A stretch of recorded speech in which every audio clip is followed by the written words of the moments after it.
We continue now at the top of Daf Vav and Beis and Meseches Bava Kamma. This is Bava Kamma Daf 106b. On the previous summit, the Gemara was discussing a halach of Rav that if a shomer takes a shvua, he takes a false shvua that he's not responsible for a pikadon. Once he takes that shvua, so even if Edom come later, he is not going to be responsible. And the Gemara had a series of questions on Rav, and one of the questions was from a Mishnah in Shvuas. It was asked by Rav Hamnuna. Now, ultimately, the Gemara at the end says that Rav only said his halacha when Edom come after the false shvua is taken, but Rav would not say his halacha in a case of admission. Now, the problem the Gemara has is that Rav Hamnuna's question from the Mishnah of Shvuas is talking about Hodah, it's talking about admission, and Rav Hamnuna was a Talmud of Rav and certainly knew what Rav said. So if he knew that Rav never said his halacha by a case of admission, why is he asking a question from a Mishnah in Shvuas that's talking about a case of admission? And so the Gemara says that particular question of Rav Hamnuna, that we actually can explain even if Rav Hamnuna understood that Rav only said his halacha by a situation where Edom come after the false oath. And the Gemara now explains, Yamrid Bishlama, if you correctly say Nishba, so in a situation where he swore, Ki also Edom Mechayev, that if Edom come, the person is Chayev to pay the money, not like Rav. If you say not like Rav, so Amtu Lahachim Mechayvinu Le Karban Ashvua Basraisa, and then it would make sense to say that he should bring a carbon on the later Shvua. Again, the case in that Mishnah in Shvuas was that the person swore 5 times, and the point of the Mishnah was that he has to bring a carbon asham and he has to pay a 5th on every single false Shvua. So what the Gemara is now saying is, if you understand that in theory, after Shvua number 1, Edom can come and be mechayev him, so then when he takes Shvua number 2, there still is a monetary obligation here, because Edom can theoretically come and make him pay, so the monetary obligation still exists. So now the second Shvua as well can be mechayev a chomesh and carbon, etc. Since it's possible for him to admit in this situation in theory and have to pay, this is a real monetary obligation. But if you're going to say ki also Edom potter, that when Edom come, he actually is potter, he doesn't have to pay anything. So mi ikamidi, does it make sense to say, is there such a thing, ilu asi sahadi umasadi be, that if witnesses would come and testify against him, potter, he'd be potter, he wouldn't have to pay anything, because his shvua actually exempts him. Va'anon neku nechayve carbon ashvua, and yet we're going to say that he's chayiv to bring a carbon on that shvua, hoel v'yachol lachzor lahodo, since he could have admitted on the previous one and made himself pay on the previous one, therefore he's going to have to bring a carbon, let's say, on the next shvua. Hashtamias lo'od, but right now at this point in time he has not admitted, and so why are we saying that that second shvua is a real denial of money? There really is no obligation to pay money for that first shvua. He already took that first shvua, it already exempted him, and that's why it really was a question on Rav, even if Rav had limited his halacha to a situation where Edom come after the shvua. We'll take a look at Rashi over here.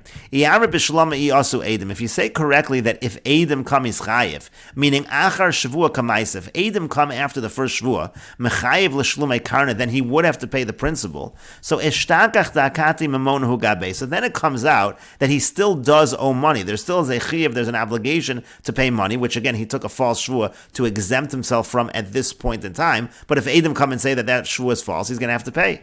V'yamtu l'hachim mechayvinu le carbon shvua ashvua shnia. Then it would make sense to say that he has to bring a carbon shvua on the second false shvua as well. Demishum de'ein shvua chala al shvua, because of the fact that one oath can't be chal on another oath. Maybe you would say one oath cannot be chal on the other oath, and that's why he should be exempt. No, lo tiftere, you shouldn't exempt him. Tohoel v'yachol lachzor lahodus, because since it's possible for him to admit bein zu lazu, between the two shvuas, nimsa dechol achas shvuas kfira b'fnei atzmi, it comes out that every single shvua is an independent shvua that is a denial. It's an independent denial because he could theoretically have admitted after that first false shvua, then take that second false shvua, so that would make sense. But if you're going to say that he's not chayiv even if Edom come, and so then in that situation there really is no monetary obligation here, so the fact that he could admit, that's not enough to say that the second shvua therefore should be mechayiv him. Hashtamias halo odi, right now he hasn't actually admitted anything. Bein zulazu, he didn't actually admit between shvua number 1 and shvua number 2. V'shtakach the kviras dvarim bialmu, so it comes out that it's just a denial of words. V'lav memonu gabe, there is no actual monetary obligation right here. He took the first shvua, he was exempt. That first shvua was false, but he never admitted, and so therefore there is no monetary obligation. The second shvua is not really a denial of money. And why is it not a denial of money? Because it's impossible to get money from him with witnesses if what Rav is saying is correct, and that's why it was a question on Rav. And the Gemara continues at the two dots. Amar Rabbi Chia bar Abba, Amar Rabbi Yochanan. Rabbi Chia bar Abba says that Rabbi Yochanan says, if somebody's watching a pikadon and he makes a claim that it was stolen by him, that's toin toin tainas ganav. The halach is if it turns out that he was lying, mishalim tashlumei kefil, he has to pay the double payment. Tavach u'machar, if he slaughters the animal or sells the animal, mishalim tashlumei, arba v'chamisha, he has to pay 4 or 5 times the amount. He's treated just like a ganav is treated. And Rabbi Yochanan explains, Hol v'ganav mishalim tashlumei kefil, since we know a ganav pays kefil, v'toin tainas ganav mishalim tashlumei kefil, and also a toin tainas ganav pays kefil. So ma ganav shu mishalim kefil, tavach u'machar mishalim tashlumei arba v'chamisha, just like a ganav who pays kefil, if he slaughters or sells the animal, he pays 4 or 5 times the amount. So af toin tainas ganav b'pikadon, so too, a person who's a toin tainas ganav via pikadon, kashu mishalim tashlumei kefil, since he pays kefil, so therefore also, tavach u'machar mishalim tashlumei arba v'chamisha, if he slaughters or sells it, he pays 4 or 5 times the amount. But the Gemara asks on this, Mal ganav shekein mishalim tashlumei kefil shelo b'shvua. A ganav is unique because he pays kefil even if there's no shvua, if there's no oath involved. Tomar b'toin tainas ganav, whereas we'll say by toin tainas ganav, shein mishalim tashlumei kefil ela b'shvua. He only pays the kefil payment if there's an oath involved. So maybe you can't extrapolate and say that 4 or 5 times the amount applies to toin tainas ganav, just like a ganav. And the Gemara says to that, Amri, they say to that, Hekeshahi. All of this is learned out from a Hekesh. It's learned out from a comparison. Ve'in meshivan al Hekesha. You can't ask questions when it comes to a Hekesh. And Rashi explains, Hekeshahu, the Iskish Ganav, v'toin tainas Ganav. Ganav and toin tainas Ganav are compared to Smichi Kroi Hadadi, because the Psukim, they're next to each other in the Psukim. It says, Yimotze HaGanav Hare Ganav. When it says, Yimotze HaGanav, that's talking about the Ganav. V'im lo Yimotze HaGanav, then the Pasuk goes on to say, Im lo Yimotze HaGanav Kemosha Amar, meaning it's not what he said. What he said is not true. They didn't find the Ganav. Elahu Atzmo Ganvo, but he himself is the Ganav. Hainu toin tainas Ganav. There the Pasuk is talking about a toin tainas Ganav. V'nimtza Shehu Ganvo. It turns out that he was the thief, and so therefore they are compared. And again, the Gemara says, Ein Meshivin al Hekesha. And the Gemara continues, Hanichol aman damar chad beganav v'chad b'toin tainas ganav. Now this makes sense according to the one who says that the way you interpret the psukim is one pasuk is talking about ganav, and then the next pasuk is talking about toin tainas ganav. So then Shaper, then what you're saying is correct, because it's considered a hekesh. The two psukim are next to each other. One's talking about ganav, one's talking about toin tainas ganav. Elu aman damar hay im yimotze haganav im lo yimotze. But according to the one who says that the pasuk of im yimotze haganav and also the pasuk of im lo yimotze tarvayu b'toin tainas ganav, that both psukim are talking about toin tainas ganav. None of the psukim are talking about ganav. So ma'ikol amemer. So what are you going to say then? There is no hekesh, because you don't have two psukim next to each other where one is talking about ganav and the other is toin tainas ganav. And the Gemara says to that, Amri, they answer to that, ganav ha-ganav. We're actually learning it out from the fact that it could have said ganav and instead it said ha-ganav. The extra hey is really where we learn out this halacha. And Rashi explains, ganav ha-ganav may ribuya de hey de israboy betoin tainas ganav. It's the extra hey that's an inclusion by toin tainas ganav. Yalfina la kol dine geneva l'rabos tashlumei kefil v'dalad v'hei. We learn all the dine geneva that they apply to toin tainas ganav. And the Gemara continues, Eisvei Rabbi Chia bar Abba Rabbi Yochanan. Rabbi Chia bar Abba asks Rabbi Yochanan a question from the following Brisa. Hey Chon Shori, where's my axe? Nignav, so the Shomer says it was stolen. Mashbiacha ani, he says, I want you to take a shvua that it was stolen. V'yamar amen, he says, amen, he takes the shvua. V'a'idim mi'idim oso sha'achlo, and then the witnesses come and they say that he actually ate it, meaning the Shomer, it was not stolen from the Shomer. Rather, the Shomer ate this axe. Mishalim tashlumei kefil, he pays a double payment. And so the question on Rabbi Yochanan is as follows, but over here, it's impossible to eat even a kezayis of meat without a shchita. So if the Edom are testifying that the Shomer ate the ox, they must be testifying that he did a shchita. And if there was a shchita, so according to Rabbi Yochanan, you should be paying daled v'hei. V'katani mishalim tashlumei kefil. But what does it say over here in the Brisa?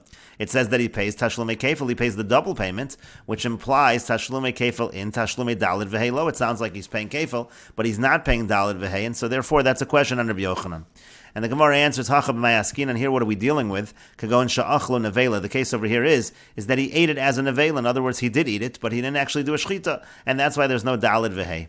And the Gemara says, why not give other answers? Velishni le kagon sha'achlo treifa. Why not answer that he ate it as a treifa, meaning he did a shchita? But we'll say that when you shecht an animal, that's a treifa. So that's not, since that's a shchita she'ena ru'uya, it's not a shchita that's going to help you in terms of kashrus, because the animal is already treif. It already has a mortal wound that it's going to die from. So therefore, that could be a scenario. And the Gemara says to that, Rabbi Meir, he didn't want to answer that because he wanted to follow Rabbi Meir. He wanted to say that we were following Rabbi Meir, because Rabbi Meir holds even a shchita that is not fit, a shchita that does not work to make the animal, the meat of the animal kosher, it is still considered to be a shchita, so that would not have been a good answer.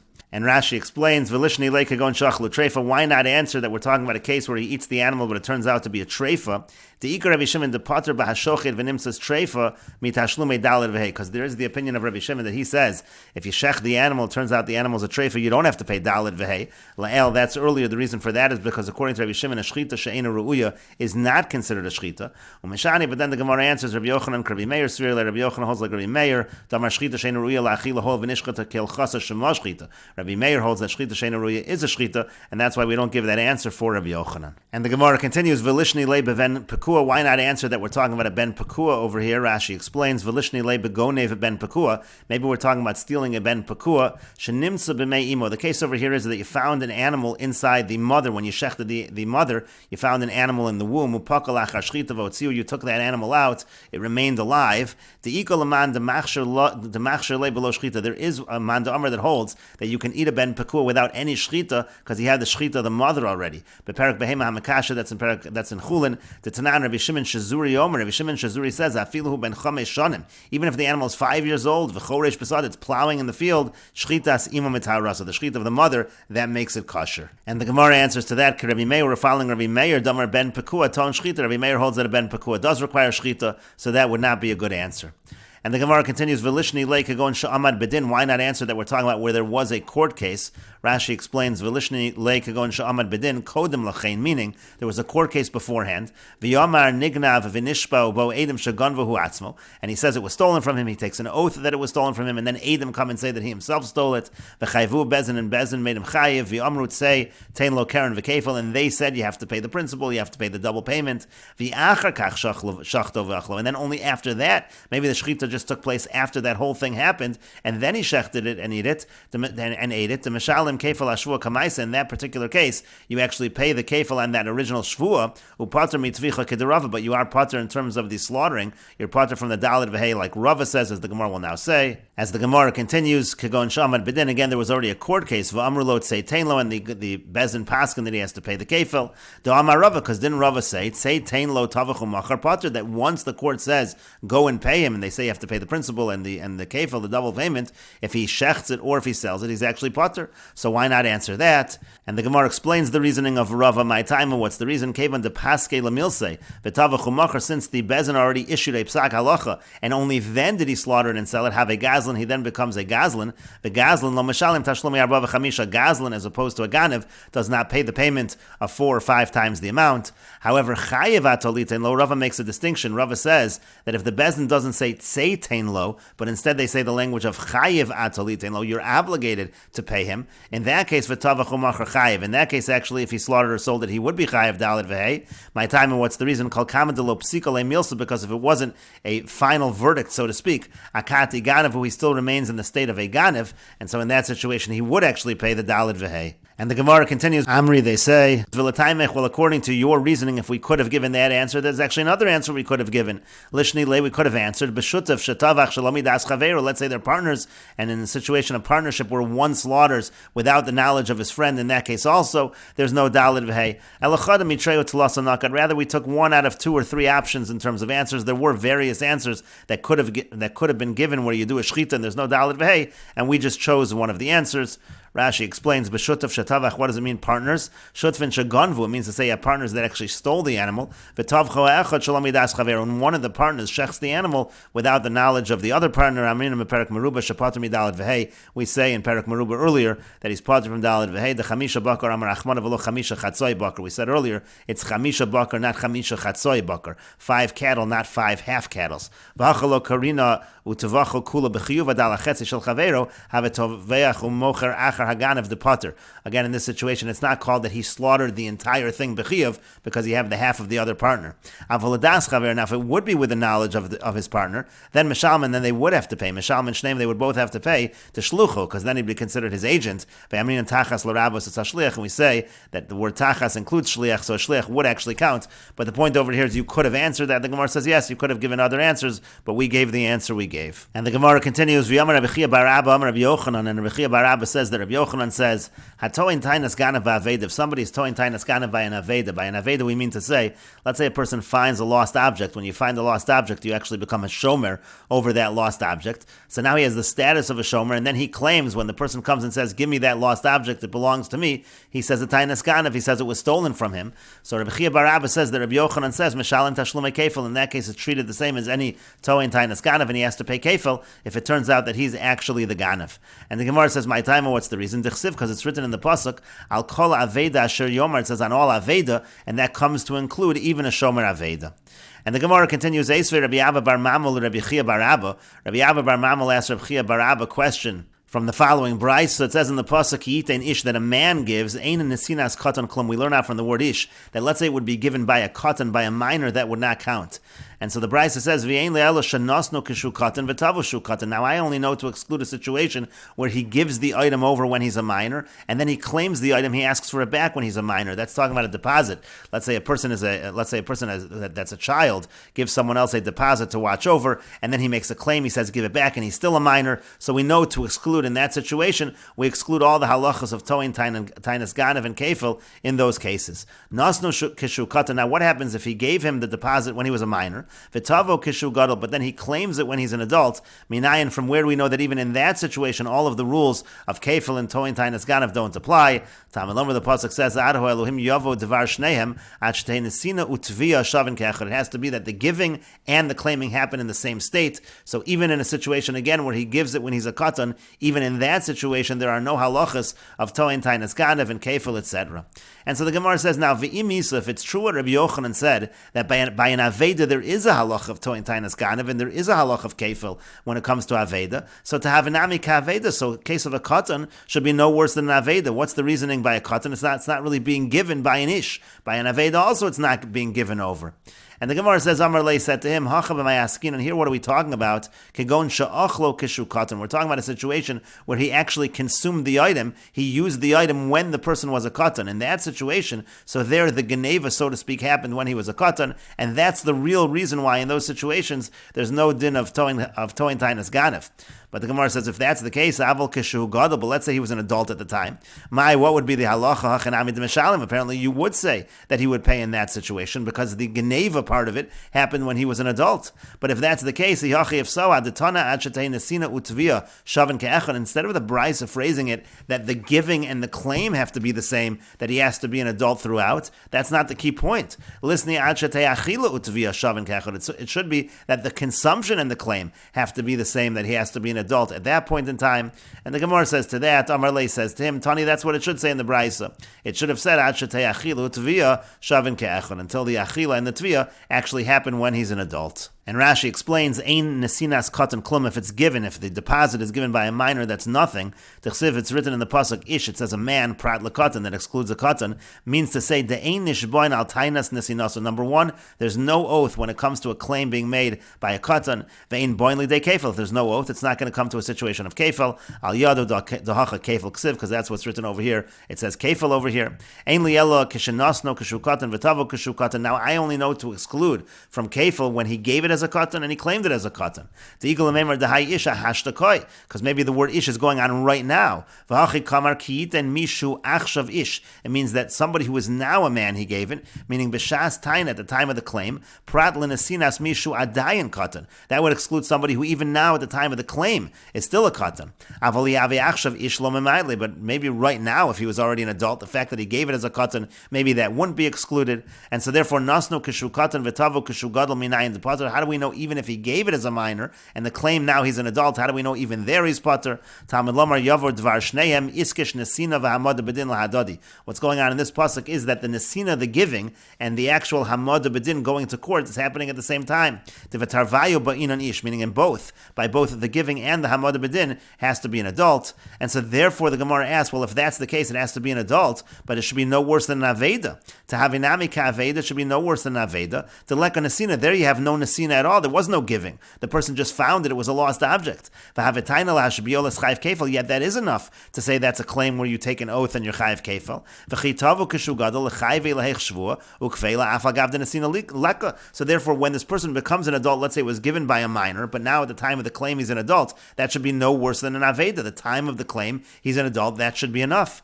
And so the Gemara then answered, we're talking sha'achlo balabayis lepikadon ba'od sha'mafkid katan. It is true that he's coming as a gadol, but we're talking in this brayso about a situation where, yes, the claim is being made as a gadol, but the time that he actually consumed the pikadon, the time that he stole it, so to speak, is when the mafkid was still a minor. That's when the person who gave the deposit was still a minor. Therefore, this pikadon never came to the law of a claim, because at the time the claim would have been made, by that point in time already it was consumed, he was a minor. Meaning to say, at the time that a claim could have been made over here, it was no longer around, it no longer existed, it was consumed. But when it comes to a lost object, from the moment this person picks up the lost object, so there's an obligation over here to return it. So you have an owner who could make a claim. The point is there has to be a potential of a claim as an adult. That is true by an aveda. That is not true in the case of a pikadon. If the pikadon was given when the person who gave it was a minor, and then it was consumed at the time that he was a minor, there was no ability when this object was still around to make a claim as an adult. And then the Gemara said, according to that, hachinami demishalim, if he was an adult at the time that the item was consumed, then he would have to pay the mishahigdal katan v'nasa bartaina, because at that point in time, if the katan became an adult, and now he's somebody that can make a claim, nischayev zel lovo imoladin, then this person would, in theory, be obligated to go to court with him. V'afagav denesina lohava, even though you don't really have a nesina in this situation, and so that's why the Gemara said, it should have said, instead of saying achatei nesina utvia shavin ke'echad, it should have said achatei achila utvia shavin ke'echad, and the Gemara said, indeed, that's what the Brisa really did say. And the Gemara continues, Rav Ashi says, Lo dami aveda. You actually can't compare aveda to the giving of a katan. The whole question is not a question. Just because by an aveda we say there's halachas of toin tainas ganav, that does not necessarily mean that that would be true by a katan, because by an aveda, ka'asi mikoach ben das. At the end of the day, it is coming from someone who has das. He's not doing a nesina, he's not giving it, but the person involved who lost the object is an adult. V'halo asya mikoach ben das. But when it comes to the case of a minor who is giving a deposit, it's not coming from a ben das, you can't compare the two at all. And the Gemara continues, V'yamar Rabbi Chia bar Abba, Rabbi Yochanan, and Rabbi Chia bar Abba says that Rabbi Yochanan says, Atoin tainas ganav b'pikadon, if somebody makes a claim that it was stolen from him by a regular normal deposit, meaning to say the deposit was given to someone, and then he claims he's not obligated to give it back because it was stolen from him, so Eino chayiv, he's not actually going to be chayiv, meaning to say, again, in all of these halachas of Toin tainas ganav and kefil, etc., at sheyichfor b'mixas v'yoda b'mixas, unless he denies part of it and admits to part of it, meaning to say, according to Rabbi Yochanan, you actually have to be moda b'mixas as well in order to take that shvua. Why is that the case? My time, and what's the reason? The Amar Kruk, because the pasuk says ki huzeh. Now ki huzeh is the source for the concept of moda b'mixas. Normally we say moda b'mixas takes a shvua. That's one case, and then you have another case called kofer b'pikadon that also takes a shvua. Rabbi Yochanan is saying it's not true. Rabbi Yochanan is saying by a kofer b'pikadon you only take a shvua when you're also moda b'mixas. Rashi explains the Amar Kruk ki huzeh hainu hoda b'mixas. Ki huzeh means that he's admitting to part of what's being claimed. Over parshas toin tainas ganav ksiv, it happens to be that the pasuk of moda mixas is written in the same parsha as toin tainas ganav, which is of course dealing with a pikadon, and so therefore that's Rabbi Yochanan is saying by pikadon, by toin tainas ganav by pikadon, it also has to be moda mixas. And the Gemara says to that, upliga de Rabbi Chia bar Yosef. Now that view of Rabbi Yochanan argues on Rabbi Chia bar Yosef. The Amar Rabbi Chia bar Yosef, because Rabbi Chia bar Yosef says, and we will continue with this discussion in the next video on Daf Kof Zayin Amud Aleph.